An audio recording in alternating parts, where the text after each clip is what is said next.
Vera's cursor stops at the final name, Micah Ellison, flagged. Do not rehire. Security if seen. 5:57 a.m. Behind a newly quiet door, 3 board members slide 1 page across. Downstairs, 2 guards block Micah's path and unfold a trespass notice bearing Vera Carlisle's signature. Before we dive in, make sure to hit subscribe, tap like and share this video. The more voices we reach, the louder these stories become. And drop your city in the comments. Let's see where love finds us. The box in Micah Ellison's arms didn't weigh much. An old stainless steel mug, a spare set of hex keys, a lemon-scented rag folded into a neat square. But the short walk to the revolving doors felt like dragging an anchor. He kept his chin level as he crossed the lobby he'd buffed until it held the sky. The marble still remembered his hands. At the concierge desk, Manny lifted a palm in a helpless, guilty wave. People always did that when they didn't know what to say to a man carrying his whole job in a cardboard box. Outside downtown was a wet blur. A sting of rain hit his forehead first, then his eyes. The wind rolled off the river and cuffed his jacket. He could have taken the freight elevator yesterday like they told him. Less awkward that way, HR had murmured, but he refused to leave like a secret. He'd mopped this floor through 3 CFOs and a merger. He'd taught summer interns how not to slip in heels. He had earned the right to walk out the front door and feel the air. He was 2 steps from the revolving doors when he saw her. She came skimming across the slick sidewalk like a dress swept by its own gravity, all hips and confidence and hurry. The hem of her cream-coloured dress clung to her thighs in the rain, the neckline a soft swoop above a necklace that flashed once and hid again. Her hair, platinum and perfectly coiled, was pinned at the nape in a way that made him think of old movies. Red heels, red mouth, the kind of woman the lobby turned its head for. One heel skidded, then caught. The other didn't. The strap gave with a sound he knew too well, like a tiny knuckle popping, and she stumbled. Her bag thumped the glass. The umbrella went skittering like a loose black bird. Micah's body moved before his pride could object. He set the box at his feet, caught the umbrella with his heel, and reached out a steadying hand. "Careful," he said, the word coming out low, the way his mother taught him to talk to frightened animals and wounded pride. She breathed out a curse that would have sounded terrible from anyone else, but on her it was softened by a laugh at herself. "My shoe betrayed me," she said, breath fogging in the cold. Up close, her perfume was warm and expensive, not sugary, the kind of scent you only noticed after it left. "It happens to better people than heels," he said. "Do you mind?" He tipped his chin at her ankle.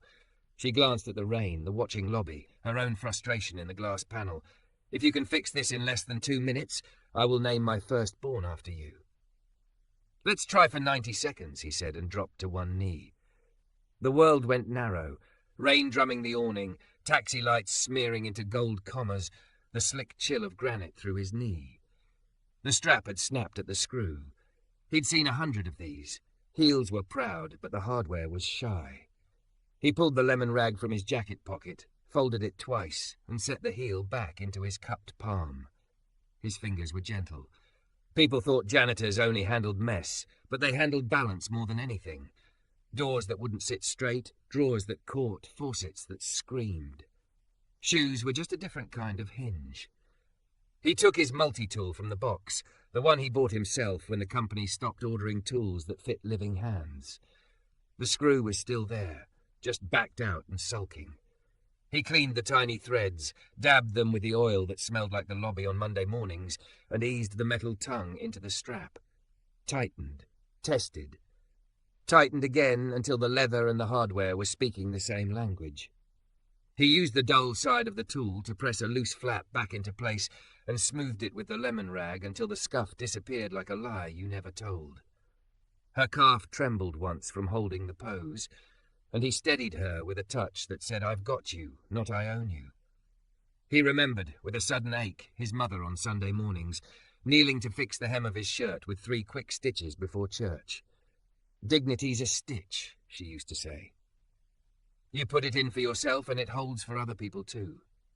"There," he said, and rocked back on his heel to let her test the weight. "Walk a line for me?" She smiled the way sunlight breaks out from behind a storm. Sir, I have a meeting in 3 minutes. If your fix gets me through it, you will have done a public service. She took 2 steps on the granite. The shoe held. The sound of her heels, sharp, confident, returned to their old rhythm. Relief loosened something in her face he hadn't realized was clenched. "Consider the public served," he said, and stood. He tried not to think about the angle. A black man on one knee before a white woman in a dress that could buy his mother's grocery list for a month. He tried not to think about the security guard watching, or the woman in reception whose mouth had already formed a judgment. He pressed the multi-tool closed with a click that felt like putting a lid on his heart. She bent to pick up the umbrella, then seemed to realize how ridiculous that was with him standing there and the rain coming sidelong. He handed it to her handle first. Her fingers brushed his, warm despite the weather. "What do I owe you?" she asked, reaching for a wallet tucked into the slick interior of her bag. He shook his head. "No charge. Just don't sprint in the rain." "Then at least tell me your name." She said it like names mattered to her, like they weren't just a form to fill at reception. He hesitated. There was something about her posture, yes, but more than that. An intentness, like she was always deciding and had gotten good at it. He felt suddenly, stupidly shy about the little rectangle of patched fabric on his jacket that spelled Ellison. "Micah," he said. "Micah Ellison." "Micah," she repeated, trying it on, and it fit her mouth like a word she knew. "I'm Vera." She held his gaze a fraction longer than politeness required, and the moments stretched. Behind the glass, elevators hummed their metallic lullaby. A man with a coffee tray scurried past, leaving steam. He nodded once. The cardboard box felt heavier again, as if it had taken on water. She noticed. People like her always noticed when they were looking, and she was looking. "Bad day?" she asked. He worked for a second at a smile that didn't want to come. "Company and I are parting ways," he said, as if the decision had been mutual. "I was just—" He shrugged with the elbow not holding the box, saying goodbye to the floors. "I'm sorry," she said, and the thing that startled him was how much she sounded like she meant it. "That's a lousy sentence to hear." She glanced at the awning, the marble, the lobby where his reflection still stood buffed into the stone. "You took care of this place." "I tried," he said, the words catching on truth. "That's what my hands know how to do." A black sedan pulled up, spraying a small crest of water over the curb. The security guard inside tapped his radio and said something that made Manny look down at his desk. Vera, if that was her real name, and he had a feeling it was one of a few, checked the time on a simple watch instead of her phone. The gesture was old-fashioned in a way that made him grin without quite meaning to. "You sure I can't?" she started, then seemed to decide against whatever she'd been about to offer. Maybe she had learned how easily money made thank yous and like transaction. "Micah, thank you." "You're welcome." He meant it. He had fixed something that mattered to someone, and maybe that was all the day needed to be. "Watch your step." She stepped. The sedan door opened. A driver with a tight haircut reached for the umbrella she didn't give him. She looked back once, almost as if to anchor what had just happened so it didn't blow away in the weather. Then she disappeared into the lobby, and the doors swallowed her perfume. Micah stood a moment longer in the rain because he hadn't decided where to go yet. Home would be there. Rent would be there too. His mother's voice would tell him to breathe, to make a list, to try not to carry today's trouble into tomorrow, where it didn't pay rent. He hefted the box.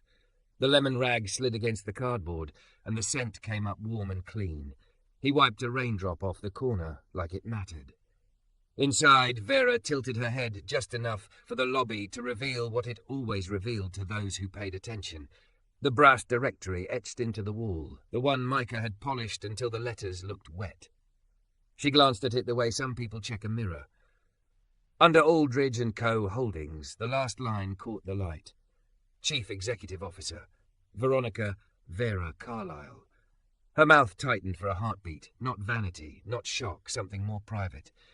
She looked toward the doors, toward the rain and the man with the box whose hands had steadied her, whose name felt like a small weight in her palm. Then she straightened, thanked Manny, and crossed the lobby with the sound of heels a fixed thing again. Outside, Micah took one last look at the building that had taken his nights and left him with mornings like this. He set the box against his hip like a child you protect without thinking and started down the steps, the river wind needling his ears. 2 floors above him, the elevator swallowed Vera, and neither of them yet knew the shape of the knot they had just tied between them with a screw the size of a freckle, and the word thank you said like a promise. Don't forget to subscribe for more intense cinematic love stories. Your click helps us make the next chapter. The elevator doors closed, and Vera felt the quiet settle like a lid. She leaned one hand against the brass rail and looked down at her heel. The strap sat flush where his fingers had coaxed it back into place. A lemon-clean scent clung to the leather, ghost of a Monday lobby. She pressed her thumb to the seam and felt the steadiness he'd left there, as if hands could teach objects to keep their promises. On 42, the doors opened to a view of the river and a conference table already colonized by printed decks. Alan from Finance clicked a remote like a metronome. Denise from HR had her polite war face on. Everyone stood a little straighter as Vera entered. Habit. Training. She nodded and took her seat. Numbers appeared on the screen. Q3 optimization, Alan said. We're tracking above target.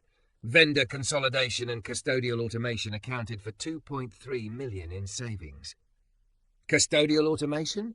Vera heard herself ask before the sentence finished landing. Alan adjusted his tie. Replacing third-shift coverage with roving robotics and day porter cross-training. It was in the ops packet. We terminated a contractor's night crew as part of the renegotiation. How many people did we send home? The room went airless. Denise looked down at her notes.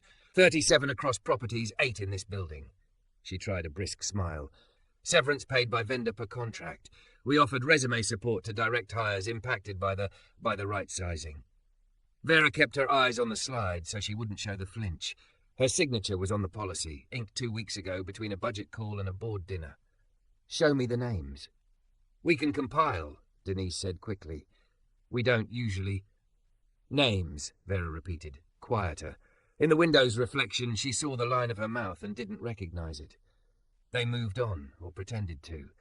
Supply chain lead times, tenant churn, a data breach that wasn't, and a PR plan in case it was later. The words filed past while Vera heard the click of a multi-tool closing, the small good sound of something put away after use. When the chairs scraped back, she left the deck on the table. In the corridor, she stopped at the concierge desk. Manny, she said, and he startled with a guilty smile people reserved for their bosses and their mothers. He didn't know she'd seen it all, the odd little theatre of power that lived behind a panelled wall. Yes, ma'am? The gentleman who was leaving this morning, she said. Micah. He's been with us a while? 5 years, Manny said softly. Night shift, mostly, but he likes to finish with the morning shine so folks start the day right. Something in his voice made it clear he thought this was a form of caretaking, not polishing. Left his lemon oil with me, said to share. He gestured at a small bottle on the shelf, label peeled and folded over like a forgiveness. Do you have a number for him? Manny hesitated. HR might. I shouldn't. That's fine. Vera's tone eased. Thank you. She tapped the bottle with one finger, a private promise. Upstairs, she told Denise she wanted the list by end of day and a memo on the vendor's severance compliance by tomorrow morning. Denise nodded like a person told to make the weather change by lunch. Across the river, Micah pressed his forehead to the bus window and let the city smear into motion. He tucked the cardboard box at his feet to keep it dry. Knees braced around his small life like a guardrail. At the next stop, a woman wrestled a stroller on board, rain dripping off the canopy. The driver watched her in a mirror and didn't help. Micah stood, wedged the box under the seat, and angled the stroller into the aisle in one smooth move that made space where there wasn't any. Thank you, the woman said, breathless, cheeks flushed. Strollers deserve better hardware, he said. She laughed, and it helped both of them. He got off near the grocery where they kept peaches up front, and the day-old bread always meant a story went wrong somewhere. The air smelled like wet flour. He bought rice, eggs, 1 onion, and the cheapest bag of coffee that didn't taste like punishment. Inside his pocket, his mother's voice kept its steady rhythm. Lists, then tasks, then rest. Outside, a boy his nephew's age tried to pop a chain back onto a bicycle sprocket and pinched his thumb for the effort. Mind if I try? Micah asked. The boy shrugged. Men learned to shrug when pride wanted to say no. Micah turned the bike upside down, spun the wheel, released the tension with 2 fingers, and slipped the chain back where it belonged. He wiped the grease on his lemon rag and felt better at the stain it made. He gave the boy a piece of the rag because he had learned that some gestures travelled farther when you gave pieces away. "Thank you, mister." "Micah," he said. "Micah," the boy repeated, tasting the name like sugar. At home, the apartment smelled like the lavender his mother insisted made apartments into houses. The photo of her in her Sunday hat still sat on the bookshelf, the brim's shadow making her eyes look like they held more patience than one person could possibly have. He said hello to the photo and set the box on the table. He wrote on the torn flap with a blunt pencil, "Call Jax at Riverside. Ask Pastor Camille about building engineer classes. Update resume." He sat until the pencil mark browned the paper with pressure. Then he took a breath, dialed Jax, and left a message that didn't sound desperate. That was dignity. That was the stitch. Back in the corner office that got the winter light like an apology, Vera called legal. "Elena," she said, "walk me through the vendor termination decision again." Elena's voice was measured, made for contracts and fraught dinners. The facilities vendor moved to a new benefits tier. Ops recommended exiting the night shift portion of the contract and using automation with limited manual coverage. It's all within terms, including severance. We did not handle individual notifications. The vendor did. "Which means our people." Vera stopped. "Which means people who took care of our place got the news from a person we pay not to be us." Elena didn't answer. Lawyers knew when silence served. "I need a transition package we can offer to anyone impacted on our property," Vera said. "Job placement contacts with our tenants, a fund for certifications. I want it yesterday, but I'll take it by Friday." "You want to backfill OpEx you just cut," Elena said. "You'll make finance cry." "Let them." The heel under her desk was steady as a pulse. I signed a line that turned into names. I have to turn it back. She should have gone to lunch. Instead, she took the long way down to the lobby, her hand skimming the marble she'd liked as a young analyst because it made the building feel grown. Manny pretended not to be surprised to see her again. "He's kind," he said, unprompted, as if he'd been holding the sentence, waiting for a safe place to set it down. "Some folks keep their kindness for Sunday." He brought it to the night shift. Vera nodded, throat tight. "If you see him, tell him." She swallowed, checked herself. "Tell him thank you again." There was no plan when she left the building at dusk. The rain had rinsed the sky and left everything sharp. The driver idled at the curb. She waved him off and walked toward the river. She told herself she wasn't looking for him, that she just needed air to clean the inside of her head. But at the corner by the hot dog cart, she saw him. He was handing a napkin to a toddler who had turned ketchup into an abstract painting on his tiny shirt, and he was smiling at the kid's mother like the world was repairable. He saw her the way people always saw her, like an event, like the room took a breath. Surprise, then recognition, shaped his face into something warmer. He tucked his lemon rag into his pocket. "Vera," he said, and her name felt like a clean slate in his mouth. "Your heel holding up?" "Solid," she said, and let the gratitude colour her voice because it was true, and she wanted him to hear it. "I owe you that meeting." He frowned, confused. "What meeting?" She laughed lightly, a cover for a deeper impulse. "I meant, look, I don't know if this is strange, but I could use a set of good hands at an office with a door that sticks and vents that hum. It's a consulting kind of thing. Day rate, cash if you prefer." She held herself steady against the urge to confess everything. His eyes were open in a way honesty deserved. He glanced at the hot dog cart, at the toddler now delighted with his new clean shirt, at the river. "I don't know if I'm your guy," he said. "I mop. I fix what I can reach." "That's exactly what I need." She shrugged, trying for casual and hitting something closer to plea. "One morning. If it's weird, you can walk away and you still get paid." He studied her and she fought the itch to fill the space with more words. Being CEO had trained her to plug silence with offers and plans. He was doing something else, measuring whether he could hand over a sliver of his time and call it dignity, not desperation. "What's the day rate?" he asked finally. 300, she said, the number leaving her mouth before finance could climb into it. Plus breakfast. I know a place with decent coffee." He laughed, surprised into it. "Decent? You're underselling hard, Vera." "I'm trying earnest on for size," she said. "It itches." He looked at her shoe, at the fine seam he'd stitched back into truth. "Tomorrow?" "7," she said. "Text me where to pick you up." She wrote her number on the back of a receipt from the cart, suddenly grateful for something as humble as onions and mustard to bear a small turning point. He tucked the paper into his wallet like it might be fragile. "I'll send the address." "Bring your hands," she heard herself say, then flushed because it sounded like more than it was. He didn't tease her for it. He just nodded in a way that made her want to be precise with whatever this was. As she walked away, her driver eased the sedan into place at the curb. He rolled the window down. "Ma'am, you're 6 o'clock with operations?"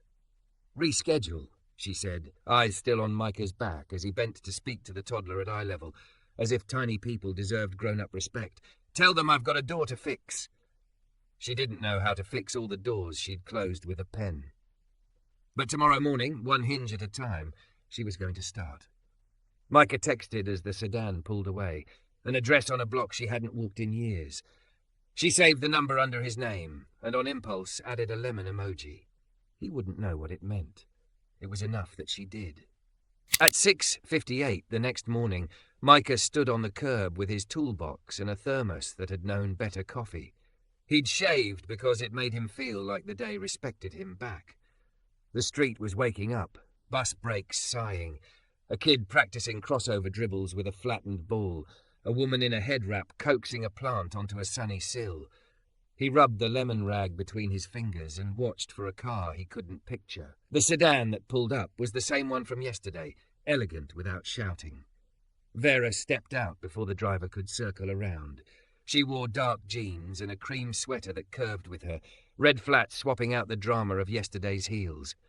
She had the kind of figure the world always commented on. Today, it just looked like gravity loved her a little more. "You're early," she said, pleased in a way that wasn't performative. "My mother says if you're on time, you're already apologizing." He lifted the toolbox a little. "I brought the loud ones and the quiet ones." "Then we're dangerous." She glanced past him at the building. "Coffee first?" "The good kind. I owe you breakfast." The diner on the corner had a cracked neon sign that read DNR when the N took a day off. They slid into a booth with red vinyl that squeaked in greeting. She ordered pancakes like someone who didn't pretend to eat air, and a black coffee that arrived in a mug as heavy as a doorstop. He took eggs and toast and tried not to watch her cut the pancakes into small neat squares, butter pooling like a map. He told her, because she asked exactly once and then made quiet about his mother's stitch of dignity and the list on the flap of a cardboard box. She told him, by accident more than intent, that she hated avocado toast, but ate it at board breakfasts because it let her hands do something civilized, while people said uncivilized things about numbers. They both laughed, a little sideways and relieved. Outside, the air had that sharp October clarity that made edges honest. The driver opened the rear door of the sedan. Vera shook her head and waved him to the front. "We'll sit together," she said lightly, and slid in next to Micah. The leather interior smelled faintly like cedar, like an office that remembered trees. They crossed the river in silence that didn't need apology. Micah watched the skyline unspool. When the sedan curved toward Aldridge & Co., his shoulders cinched without permission. "We can," Vera started, catching the way his chest tightened. "It's all right," he said, even if it wasn't. Doors are doors. They didn't go through the grand revolving entry. She led him to a side entrance he'd always used for deliveries, the one with the polite sign about authorized personnel. Her keycard chirped. Security glass slid back. The guard inside said, "Warm as a heater on a cold bus. Morning, Miss Carlisle." The name hit him first like an echo. He had heard it said yesterday by Manny with the particular awe reserved for directory plaques. Then the Miss Carlisle attached itself to Vera and tightened like a knot pulled true. The elevator chimed and they stepped in. She pressed 42. The button glowed CEO Access in discreet white letters. Micah's jaw worked once, as if the hinge inside it needed oil. "I should have told you in the car," she said, just above a whisper. I should have told you yesterday on the sidewalk when you saved me from meeting my board with one shoe. You're the CEO. He didn't pack accusation into it. He didn't have to. The elevator did it for him. Box of mirrors and a floor that hummed with money. I am. She looked straight ahead, the way people do when they won't pretend their reflection is a stranger. And I signed the decision to cut nights. Contracts cleaned it up so it felt like math. It wasn't math when you walked out with a box. She turned to him then, bare honesty like a lit match. I asked you here because I need help fixing a door, and because I don't know how to fix the rest without starting somewhere. He nodded once, a tight, deliberate thing.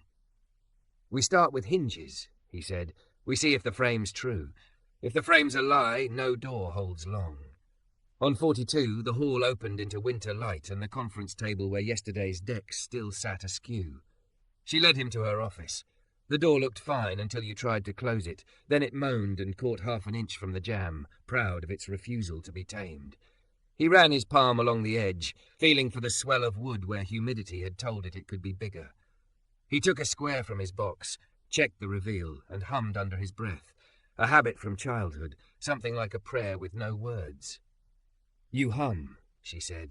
Makes the anger burn cleaner. He set the square down, looked at the hinges. These screws are too short. Whoever hung this wanted to be done more than they wanted to be right. He backed the top hinge screws out. They came away with dust like old chalk. He drilled new pilot holes into solid studs, swapped in longer screws that bit and held. He lifted the door with his knee, tightening as he took the weight. Vera watched, eyes wet and unsentimental. Hold that, he said, tipping his chin to a small brass plate. She stepped close, bracing the plate while his hands worked. Their shoulders bumped, an accident that wasn't one. He could smell her, warm and human under the top note of something expensive. When the top hinge sat right, he moved to the middle. This one carries less than people think, he told her. We think the middle can save us because it's in the middle. It's the top and bottom that do the work, the beginning and the end. The beginning and the end, she repeated, and it sounded like she was speaking about more than wood. At the bottom hinge, a screw rolled off the plate and pinged across the floor. She dropped to her knees without thinking, chasing it under the credenza. He knelt too, their shoulders pressed under the lip of a piece of wood that probably cost more than a month of his life. She came up with the screw pinched between manicured fingers, dust on her sweater. The scene was absurd and holy. She held the screw out, hand shaking a little. I can write checks, she said. I can give speeches. I can make calls. I can't unsign what I signed, but I can change what comes next. I started a transition fund last night. Certifications, placement with tenants, no vendor middleman to wash our hands clean. I ran it by legal before dawn. Finance is going to make a noise. I don't care, I want you. She swallowed. I want to pay you properly to consult on it, not as a pity job, because you know where the screws are short. He set the last screw, the door catching perfect for the first time in years. He opened it, closed it, opened again. Smooth. A low, satisfied sound left his chest, something like relief and grief shaking hands. A program can help, he said finally, if it isn't a headline with no hinge behind it. I want it to hold, she said. I want it to carry actual weight. He stood, wiped his hands on the lemon rag and looked at her. Then it can't be about me, not first. It has to start with names. I have them, she said, stepping to her desk and pulling out a folder. 37 names. 8 from this building. Each one typed, with a phone number, a date, the word termination like a stamp on a passport. She slid the folder toward him as if it might bite. I've already called the vendor to confirm severance is paid. I want to call the people too. If they hate me to my face. He looked at the list until the letters steadied. He touched 2 names he recognized from night shift jokes about old movies and dead elevators. Marla likes crocheting sunflowers. She kept a spare set of buttons in her locker. Devon hums gospel, but only when he thinks nobody's around. He exhaled.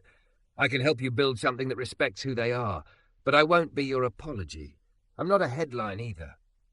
I don't want you to be my apology, she said, voice breaking in the softest place. I want you to be my correction. They stood with the door between them, swinging true and quiet. Somewhere down the hall, a printer wrestled a jam and lost. Outside the window, the river moved like a muscle under skin. He nodded. Then here's where we start. Call every person yourself, offer the fund, don't make it conditional on gratitude, put a number on training that isn't pretty, it's useful, and stop saying automation like it's a storm that happened to us. Say we did it and we're responsible for the weather that came after. She took a breath that seemed to make her taller. Write that down for me, she said, pushing a pad across the desk. Not because I can't, because your words are cleaner than mine right now. He wrote, block letters neat, the pencil biting deep into the paper. We did this. We are responsible for what comes next. Doors don't fix themselves. People do. He signed his name small under the last sentence, then, almost despite himself, added a lemon emoji like a child would. She laughed once, a bright crack in a heavy day. Her phone buzzed. A calendar reminder for a meeting titled Optimization Review. She silenced it. I'm going to be late, she said. I'm going to tell them we are adding cost back on purpose. I'm going to say the words out loud. You'll get pushback, he said. I get pushback every time I wear red. She squared her shoulders. At least this matters. They spent the next hour on the vents. He showed her how to listen for the note that meant bearings and not belts, how to wedge a folded card as a temporary kindness. She listened like a student, asked good questions, wrote down answers. Twice her hand brushed his wrist by accident. Twice neither made room for a joke. The work was too serious to hang a nervous laugh on. When he gathered his tools, she reached for her wallet. He stopped her with a small shake of his head. Invoice me after you call the names, he said. Not because I don't trust you, because that's the hinge I need for this to swing right in me. Done, she said. Breakfast again tomorrow? We'll draft. Manny says you like the lobby on Monday mornings. I want to hear what the lobby says when it's clean. He smiled, surprised at how easy it came. The lobby says good morning if you let it. At the threshold, he looked at the door he'd set to rights. Open and close it 3 times before you leave, he said. Not superstition, muscle memory. She did. Open, close. Open, close. On the last swing, she stepped through and stood in front of him, close enough for the lemon to find the warm note at her throat. Micah, she said, and it was a thank you and a question and a promise all tucked into his name. Vera, he answered, and it was permission to keep going. When he left, the hallway looked the same as it had yesterday. The light was still winter-thin. The river still worked under the city. But the door behind him held, and a list of names had moved from a folder to a woman's trembling hands, and that felt like the first true hinge of the day.